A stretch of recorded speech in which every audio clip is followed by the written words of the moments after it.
नमस्कार, देवभूमि academy YouTube channel में आपका स्वागत है। आज का मेरा विशेष टॉपिक होगा उत्तराखंड के करंट अपडेट्स से संबंधित। जुलाई 2024 का current updates, monthly test current updates की इस सीरीज में लगातार आपके साथ जुड़ा हूं और उत्तराखंड के करंट अपडेट्स में ये है हमारे पास इस बार यानी जुलाई 2020 का कंप्लीट मंथली करंट अपडेट्स। शुरुआत कर देता हूं। चलिए, ये मेरे नंबर्स हैं। किसी को इंडिविजुअली कुछ प्रॉब्लम्स हैं तो सीधे आप लोग कमेंट्स कर दिया करें, कोई दिक्कत नहीं है। जहाँ पर प्रॉब्लम्स हैं वो सब मैं खुद ही आपके सामने आ जाता हूँ, और जहाँ पर भी आपको लगे कोई दिक्कत है, कोई समस्या है, जो हमसे बाहर इस प्लेटफॉर्म से बहुत दूर से जुड़े हैं, उन लोगों से भी कह रहा हूँ। चलिए आगे बढ़ता हूँ, शुरुआत कर देता हूँ। पहला क्वेश्चन यहाँ पर दिख रहा है, पेरिस ओलंपिक काफ़ी सुर्खियों में चल रहा है। पेरिस ओलंपिक आपको पता है, और अब तक एक पदक हमारे पास हमारी झोली में है भारत की, है ना। तो पेरिस ओलंपिक जो इस बार पेरिस में होने जा रहा है, उत्तराखंड के कुल टोटल 4 खिलाड़ी उसमें जा रखे हैं। तो उनसे संबंधित प्रश्न भी यहाँ पर होगा। लेकिन पहला प्रश्न क्या है कि पेरिस ओलंपिक में महिला वर्ग में उत्तराखंड का प्रतिनिधित्व करने वाली एकमात्र महिला खिलाड़ी कौन है इस बार के पेरिस ओलंपिक 2024 में? वो है अंकिता ध्यानी। ठीक है, तो अंकिता ध्यानी प्रथम महिला एथलीट हैं अभी जो इंडिविजुअल किसी गेम में उत्तराखंड की तरफ से ओलंपिक में गई हैं। और इससे पहले वंदना कटारिया, जो पिछली बार के ओलंपिक में थी हॉकी टीम के साथ, और ओलंपिक में शामिल होने वाली उत्तराखंड की दूसरी महिला खिलाड़ी। मतलब अगर अंकिता ध्यानी टोटली देखा जाए तो दूसरी महिला खिलाड़ी हैं, लेकिन चूंकि वंदना कटारिया हॉकी टीम के साथ थी, वो पूरी टीम में की सदस्य थी, लेकिन अंकिता ध्यानी एथलीट के रूप में पहली सिंगल खिलाड़ी गई हैं। तो ये उत्तराखंड के लिए बहुत बड़ा अवसर है।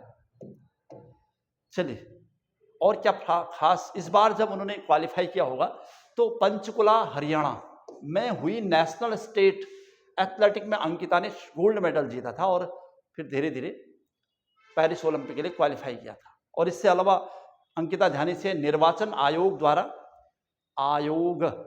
द्वारा अंकिता ध्यानी को ब्रांड एम्बेसडर घोषित किया गया था, जो 2024 का चुनाव था।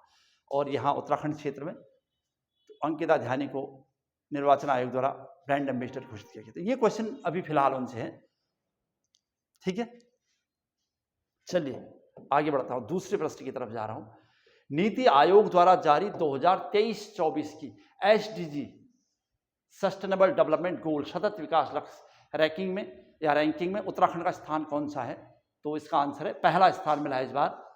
2020 में इससे पहले तीसरा स्थान था उत्तराखंड का, और इस बार जो उत्तराखंड और केरला है ये पहले टॉप में आए हैं, यानी 79 अंक के साथ, है ना।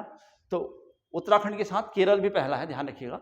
और दूसरा स्थान है तमिलनाडु का 78, और गोवा तीसरा स्थान है 77 अंक के साथ, और अंतिम स्थान बिहार का होगा। ठीक है, तो पहले स्थान पर कौन है? उत्तराखंड और केरल, 79 इनकी अंक हैं। और इस बार उत्तराखंड को पहला स्थान मिल गया केरल के साथ, जबकि इससे पहले 2020 में तीसरा स्थान था। फैक्ट था पूरा। और समग्र SDG अंक की बात की जाए तो इससे पहले 2023-24 में उत्तराखंड का अंक 71 था। ठीक है, और इससे पहले वाले में 2020-21 में 66 था, और इस बार बढ़ते बढ़ते अंततः यहाँ तक पहुँच गए, हम पहली रैंक तक पहुँच गए हैं। लेकिन उसके बावजूद भी कुछ और चीज़ें अगर ध्यान रखी जाए, क्योंकि SDG जो रैंक आई है उसके बाद बहुत सारे ऐसे विश्लेषण हो रहे हैं, एनालिसिस हो रहे हैं, जिस बेस पर कुछ खास बातें यहाँ पर आई हैं। SDG के दूसरे मानक जीरो हंगर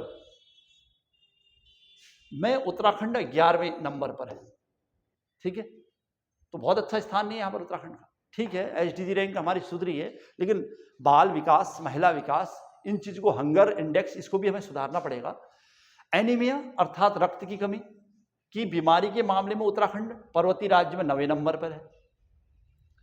उत्तराखंड की 13.9% महिलाओं का बॉडी मॉस इंडेक्स 18 अंक से नीचे है, और उत्तराखंड 8वें स्थान पर है बॉडी मॉस इंडेक्स में। ठीक है, तो और कुछ खास रिपोर्ट जो यहाँ पर आई है, 5 साल की आयु के अंडरवेट बच्चों की रैंकिंग के हिसाब से देखा जाए तो उत्तराखंड 6ठे स्थान पर है, और विकास अवरुद्धता के मामले में उत्तराखंड की रैंक है 4थी। तो मतलब अभी 4थी से 6ठी से 8वीं से 9वीं से पहली रैंक तक आना बाकी है ना। तो इसके लिए सतत प्रयास जारी रहेंगे और रह रहे हैं।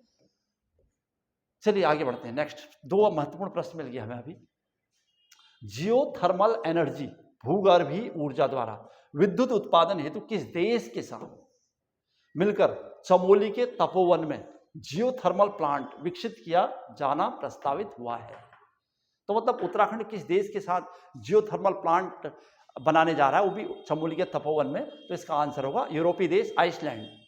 ठीक है, तो यूरोपीय देश आइसलैंड ने उत्तराखंड की जो संस्था है वाडिया इंस्टीट्यूट और दूसरा ONGC, इनके साथ सहयोग किया है, मतलब समझौता किया है। तो 3 संस्थाएं, मतलब वाडिया इंस्टीट्यूट, ONGC और आइसलैंड देश, तो इनके सहयोग से तपोवन में होना प्रस्तावित हुआ है। चलिए, जियोथर्मल प्लांट की बात चल रही थी। नेक्स्ट चौथा पॉइंट आ रहा है, उत्तराखंड के किस शिक्षाविद को जन कल्याण के क्षेत्र में विशिष्ट कार्य हेतु विवेकानंद अंतर्राष्ट्रीय संबंध VIR शांति पुरस्कार 2024 दिया गया है? तो इसका आंसर है डॉक्टर चिन्मय पांड्या। किस शिक्षाविद को जन कल्याण के क्षेत्र में? तो डॉक्टर चिन्मय पांड्या देव संस्कृति विश्वविद्यालय के कुलपति रहे हैं, तो इनको इस बार पुरस्कृत किया जा गया है। तो अच्छा प्रश्न था हमारे लिए। चलिए आगे बढ़ जाते हैं। नेक्स्ट क्वेश्चन, 5वां पॉइंट। अब उत्तराखंड के कौन से शिक्षाविद फिर से Royal Society of Biology London के फेलो बनाए गए हैं? तो ये आंसर है डॉक्टर शेर सिंह सामंत जी को।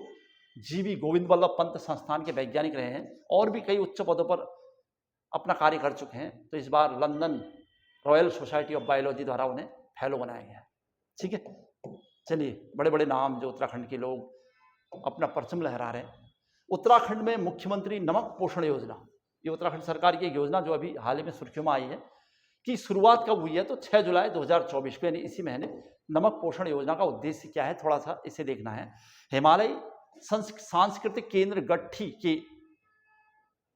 के अंत्योदय और प्राथमिक परिवार योजना के करीब 12 लाख राशन कार्ड धारकों को प्रतिमाह आयोडाइज्ड नमक उपलब्ध कराने इसका लक्ष्य है, और उसमें भी 8 रुपये प्रति माह के हिसाब से नमक मिलेगा।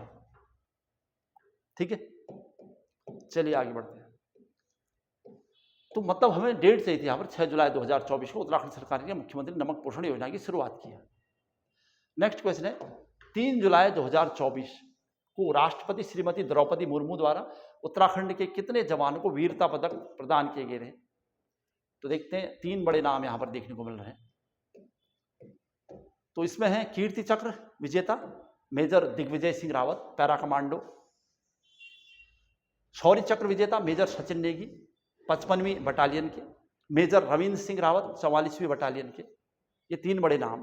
वैसे टोटल पदकों की संख्या की जाए तो भारत में श्रीमती द्रौपदी मुर्मू द्वारा 10 कीर्ति चक्र दिए गए थे, जिसमें से 7 मरणोपरांत थे, और 26 टोटल शौर्य चक्र प्रदान किए गए थे, जिसमें 7 मरणोपरांत थे। यानी 26 10 36 टोटल थे, उसमें से 3 बड़े नाम उत्तराखंड के आए थे।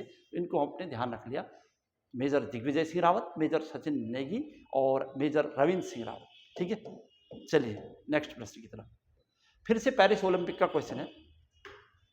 पेरिस ओलंपिक चल रहा है, इसलिए स्वाभाविक ये प्रश्न आते रहेंगे। पेरिस ओलंपिक 2024 में उत्तराखंड के कितने पुरुष खिलाड़ियों का चयन हुआ है? तो ये बात मैं कह रहा था कि लगभग 3 पुरुष खिलाड़ी यहाँ से हैं और एक महिला। तो लक्ष्य सेन अल्मोड़ा के हैं, बैडमिंटन खिलाड़ी। परमजीत सिंह एथलीट खिलाड़ी हैं, परमजीत सिंह बिस्ट। और सूरज पवार तीसरा बड़ा नाम, जो 20 किलोमीटर वॉक रेस के लिए चयन हुआ है जिनका। ठीक है, ये 3 बड़े नाम, बैडमिंटन, एथलीट और वॉक रेस। तो थोड़ा सा इनके बारे में है। परमजीत सिंह भारतीय नौसेना में है अभी। इन्होंने जापान में आयोजित एशियन चैंपियनशिप में बेहतरीन प्रदर्शन के कारण पेरिस में प्रवेश पाया था। यानी पेरिस में प्रवेश पाने के लिए इन्होंने जापान में एशियन चैंपियनशिप में बेहतरीन प्रदर्शन किया था। और सूरज पवार जो कि टिहरी गढ़वाल के रहने वाले हैं, रांची में नेशनल पार्क रेस चैंपियनशिप में ओलंपिक हेतु क्वालिफाई किया था उन्होंने, और तब जाके इन लोगों को मौका मिल पाया था। ठीक है, और सूरज पवार की बात कर रहे हैं तो सूरज पवार के गुरु श्री अनूप बिष्ट जी हैं, जो कि मनीष रावत के भी गुरु रहे हैं। मनीष रावत जो कि एथलीट हैं, और मनीष रावत ने रियो ओलंपिक 2016 में 13वां स्थान प्राप्त किया था वॉक रेस में। तो फिर से अनूप बिष्ट जी द्वारा एक और अपने छात्र को वहां पर भेजा गया है। ठीक है, तो अहम योगदान है उनका। चलिए आगे बढ़ते हैं। उत्तराखंड की किस महिला क्रिकेट खिलाड़ी का अभी हाल ही में भारतीय महिला क्रिकेट की A टीम में चयन हुआ है? तो एक और प्रश्न क्रिकेट यानी खेल से है।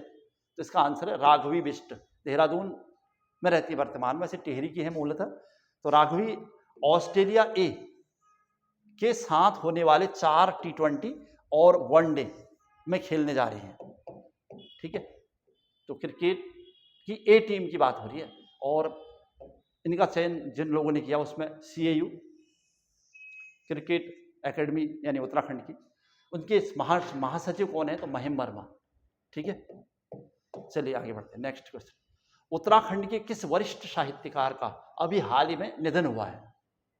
तो ये आंसर है क्रांति मोहन शर्मा, सोज के नाम से जाने जाते हैं, हल्द्वानी के मूल निवासी हैं। तो क्रांति मोहन शर्मा सोज, ठीक है। तो इनकी जो रचनाएं दिख रही है नीचे, इनका अभी हाल ही में निधन हुआ है। तो कुरुक्षेत्र मीमांसा, प्रेमचंद्र और अछूत समस्या, प्रेमचंद्र और अछूत, समस्या रात गए, कदम मिला के चलो, फुटकर शेर, कहानी संग्रह, बेअंत का अंत, ठीक है। तो ये इनकी कुछ रचनाएं जो हाईलाइट रही है। नेक्स्ट क्वेश्चन की तरफ चल रहे हैं। उत्तराखंड में हादसों के दौरान सूचना और बचाव हेतु होमगार्ड द्वारा बनाए गए नए ऐप का नाम क्या है? तो द्रुत ऐप, ठीक है। अभी होमगार्ड द्वारा ये नया ऐप लॉन्च किया है। तो हादसों के दौरान जो उत्तराखंड में घटनाएं घट रही हैं आए दिन, सूचना और बचाव हेतु नया ऐप होगा। 14 अगस्त 2024, नेक्स्ट क्वेश्चन है, तक दिल्ली में आयोजित होने वाले Subroto cup international football tournament में उत्तराखंड की किस टीम का चयन हुआ है? तो पूरे उत्तराखंड की तरफ से बिंदु खत्ता टीम, हल्द्वानी, लाल कुआं, तो इस टीम का चयन हुआ है। तो ध्यान रखिएगा, इंपॉर्टेंट प्रश्न हो सकता है। तो 14 अगस्त 2024 तक दिल्ली में होने वाले Subroto cup international football tournament में उत्तराखंड की जो टीम इस बार चयनित हुई है, बिंदु खत्ता टीम। पहले भी एक बार इसका चयन हुआ है। उत्तराखंड में स्थित केदारनाथ की तर्ज पर दिल्ली में किस स्थान पर केदार मंदिर बनाया जाना प्रस्तावित हुआ है? मतलब नाम केदारनाथ अब उसका हो न हो, लेकिन चूंकि दिल्ली में भी एक केदारनाथ मंदिर होगा, केदार मंदिर कहा जाएगा उसे, और उसका नाम बुराड़ी में बनेगा। ये हिरंग की एक जगह है यहाँ पर। 10 जुलाई 2024 को उत्तराखंड के किस स्थान पर देश का पहला बुरांश उद्यान विकसित किया जा रहा है? तो मुंशियारी में उत्तराखंड यानी देश का पहला बुरांश उद्यान बनने जा रहा है, ठीक है। तो ये ध्यान रखना है, बस केवल नाम सुनना है। नेक्स्ट है डिस्कवर उत्तराखंड न्यूज की ओर से हाल ही में वर्ष 2023 के लिए उच्च शिक्षा क्षेत्र में उत्कृष्ट योगदान हेतु किसे सम्मानित किया गया है? तो डॉक्टर स्वाति नेगी, ठीक है। किसके लिए सम्मानित किया गया है? उच्च शिक्षा क्षेत्र में उत्कृष्ट योगदान के लिए। चलिए नेक्स्ट प्रश्न है, सकल घरेलू उत्पाद की तर्ज पर SD, सकल घरेलू उत्पाद यानी GDP कहते हैं, ग्रॉस डोमेस्टिक प्रोडक्ट की तर्ज पर उत्तराखंड पर्यावरणीय उत्पाद सूचकांक GEP इंडेक्स दर कितनी आंकी गई है? तो इस बार जो आंकी गई है 0.9%। ये आजकल आप पेपर्स में वगैरह में पढ़ ही रहे होंगे, न्यूज़पेपर में GEP है ना। तो GEP इंडेक्स लागू करने वाला वैसे उत्तराखंड राज्य देश का पहला है।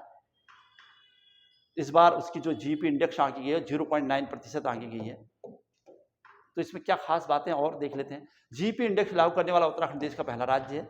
इकोनॉमी और इकोलॉजी के मध्य सामंजस्य स्थापित करना इसका उद्देश्य होगा, और आधार है जल वायु मिट्टी वन विकास हेतु राज्य स्तर पर वर्ष 2021-22 में किए गए कार्यों के आधार पर, मतलब 21-22 में जो कार्य किए गए किस क्षेत्र में, जल वायु मिट्टी वन विकास हेतु राज्य स्तर पर वर्ष 2021-22 में किए गए कार्यों के आधार पर GEP आंकलन किया गया है। तो 0.9% है, ठीक है। National wild life board NBWL द्वारा 19 जुलाई 2024 में उत्तराखंड के लंबित किन 2 प्रोजेक्ट को मंजूरी प्रदान कर दी गई है?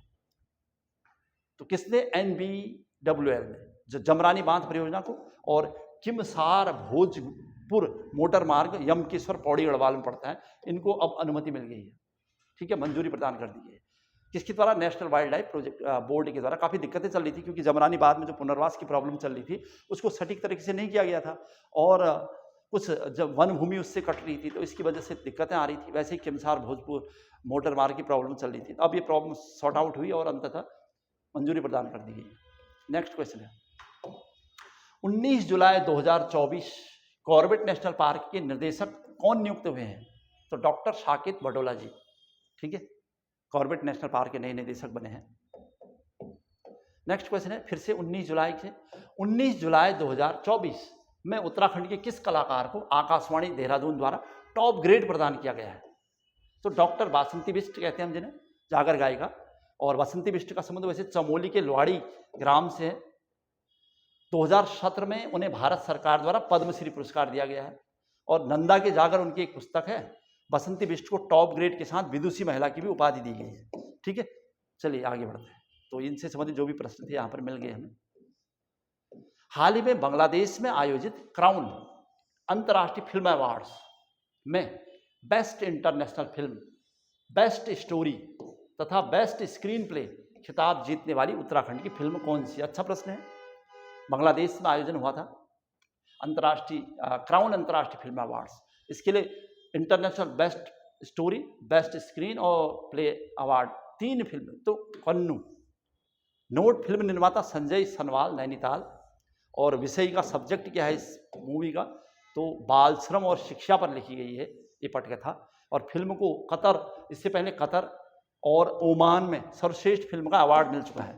तो सुर्खियों में थी कन्नू फिल्म। ठीक है, चलिए आगे बढ़ते हैं। नेक्स्ट क्वेश्चन है, उत्तराखंड के ग्रामीण क्षेत्रों में पलायन रोकने, कौशल विकास, स्किल डेवलपमेंट और हेल्थ केयर सेक्टर, ग्रामीण आजीविका, टेलीमेडिसिन, कुपोषण, बालिका शिक्षा, नशा मुक्ति, गुणवत्तापूर्ण शिक्षा हेतु किस संस्था द्वारा राज्य सरकार के साथ मिलकर कार्य करने का निर्णय लिया गया है? मतलब एक ऐसी संस्था जो उत्तराखंड सरकार के साथ इन सेक्टर्स में काम करने जा रही है, वो है टाटा ट्रस्ट। ठीक है, अभी जुलाई 2024 में टाटा ट्रस्ट के साथ एक समझौता हुआ है जो उत्तराखंड में पलायन और स्किल डेवलपमेंट, हेल्थ केयर और ग्रामीण स्वास्थ्य क्षेत्र में काम करेगी, बालिका शिक्षा के क्षेत्र में। अच्छा, नेक्स्ट क्वेश्चन है, उत्तराखंड में न्याय पंचायत स्तर पर 670 बहुउद्देशीय प्राइमरी सहकारी समिति प्रणाली को मजबूत करने तथा किसानों की आय में वृद्धि करने हेतु उत्तराखंड सहकारिता विभाग को कौन सा पुरस्कार मिला है? तो स्कॉच सिल्वर पुरस्कार। ठीक है, तो उत्तराखंड सहकारिता विभाग ने अभी स्कॉच सिल्वर अवार्ड प्राप्त किया है, तो पंचायत क्षेत्र में अपने अमूल्य योगदान के लिए। चलिए नेक्स्ट प्रश्न, वर्ष 2023 के लिए उच्च शिक्षा के क्षेत्र में उत्कृष्ट कार्य करने के लिए चयनित होने पर उत्तराखंड गौरव रत्न से किसे सम्मानित किया गया? हायर एजुकेशन के क्षेत्र में अपने उल्लेखनीय कार्यों के लिए तो उत्तराखंड गौरव रत्न से सम्मानित किया गया डॉक्टर स्वाति नेगी, गोपेश्वर में कार्यरत बीएड विभाग की विभागाध्यक्ष रही है। योगदान क्या है, उन्होंने खास क्या किया था? नवाचार का प्रयोग, गुणवत्तापरक शिक्षण, उन्नत प्रौद्योगिकी द्वारा संप्रेषण, पर्यावरण संरक्षण योग तथा स्वच्छता अभियान, ये सब उन्होंने अपने जीवन काल में किया था, इसी के लिए उन्हें पुरस्कृत किया गया है। क्वेश्चन नंबर नेक्स्ट है बजट 2024-25 से। बजट 2024-25 में उत्तराखंड हेतु कितने का रेल बजट प्रदान किया गया उत्तराखंड को? तो 51 से 31 करोड़ रुपए का सौगात दी गई। इसमें क्या शामिल है कि ऋषिकेश कर्णप्रयाग रेल लाइन हेतु बजट और प्रदेश की 4 परियोजनाओं की डीपीआर बनाने के लिए ये सब मिला हुआ है पैसा। हालांकि डीपीआर बनेगी तो बाद में उनके लिए पैसा आएगा, लेकिन फिलहाल वो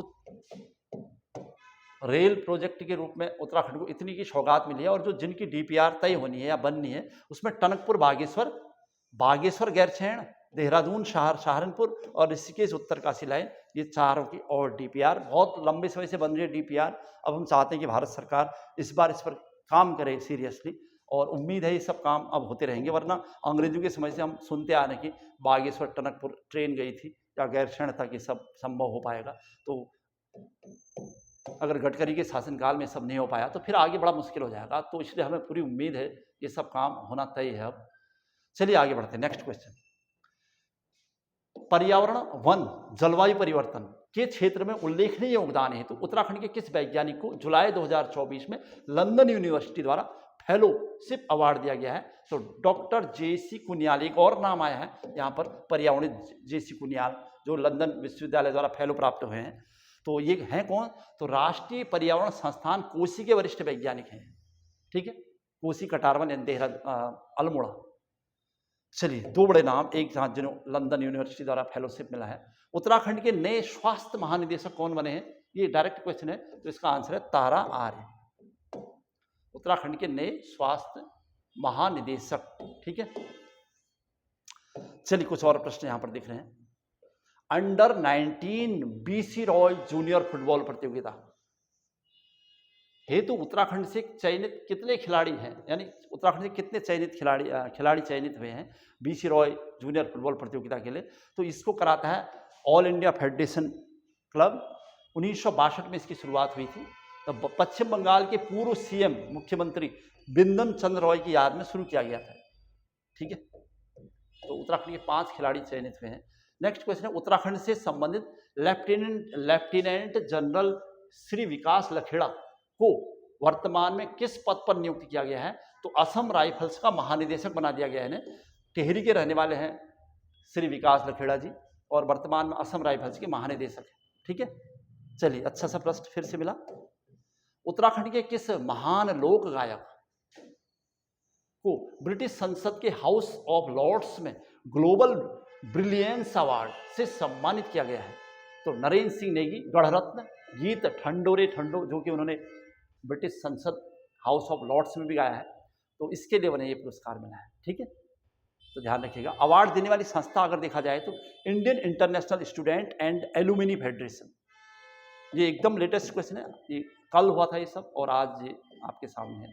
नेक्स्ट क्वेश्चन आ रहा है, देहरादून बॉक्सिंग संघ के टेक्निकल एडवाइजर और एशियाई मेडलिस्ट मेडल जो ने मिला है डॉक्टर धर्मेंद्र प्रकाश भट्ट, जिनका हाल ही में चयन पेरिस ओलंपिक के लिए भारतीय दल में समीक्षक के रूप में हुआ है, तो उत्तराखंड के किस जिले से संबंधित हैं? तो पिथौरागढ़ से। ठीक है, तो पिथौरागढ़ के रहने वाले डॉक्टर धर्मेंद्र प्रकाश भट्ट जी का इस बार पेरिस ओलंपिक के लिए भारतीय दल में समीक्षक के रूप में चयन हुआ है। ठीक है, और ये इसके साथ साथ फिलहाल देहरादून बॉक्सिंग संघ के टेक्निकल एडवाइजर भी है, और एशियाई मेडल मिला हुआ है इस क्षेत्र में। चलिए, अंतिम क्वेश्चन आपके पास जो दिख रहा है वो ये है, 29 जुलाई यानी कल को उत्तराखंड राज्य के प्रथम महाधिवक्ता ललिता प्रसाद नैथाणी का निधन हुआ है। वह मूलतः किस जिले से संबंधित हैं? तो नैथाड़ा गांव पौड़ी गढ़वाल के हैं। ठीक है, ये आप जनरली पढ़ते हैं, उत्तराखंड के पहले महाधिवक्ता। तो एलपी नैथाणी, ललिता प्रसाद नैथाणी जी का निधन दुबई में हुआ है, सॉरी बाहर फॉरेन में हुआ है, और नैथाड़ा गांव पौड़ी के रहने वाले हैं। ठीक है, तो ये था जुलाई 2024 का लेखा जोखा उत्तराखंड का। ठीक है, सेम इसी प्रकार की क्लास यानी कक्षा और आएगी आपके लिए, वो होगा पूरा लेखा जोखा इंडियन करंट अपडेट्स का। जो स्टूडेंट दूर बैठे हुए तैयारी करते हैं और बहुत ज़्यादा अभी उन्होंने नहीं पढ़ा है, तो अपना मंथली जो वीडियो करंट का वो जरूर बनाएं। अपनी एक पर्सनल डायरी ले लें, उस पर्सनल डायरी में जनवरी से फरवरी मार्च यानी हर मंथ का अपना करंट अपडेट्स उत्तराखंड का भी और भारत का भी अपना अभी से पढ़ना शुरू कर दें, है ना। और बेसिक जो पढ़ते हो आप, history geography economics polity Uttarakhand history geography सब ये सब पढ़ना ही है। इसके अलावा करंट अपडेट्स को बहुत बड़ा आधार बनाना है। ठीक है, और आने वाले समय में जब आप कंप्लीट तैयारी की ओर होगे तो ये करंट अफेयर आपके लिए रामबाण साबित होगा। चलिए, आज की क्लास समाप्त कर रहा हूँ यहीं पर। जय हिंद, जय उत्तराखंड।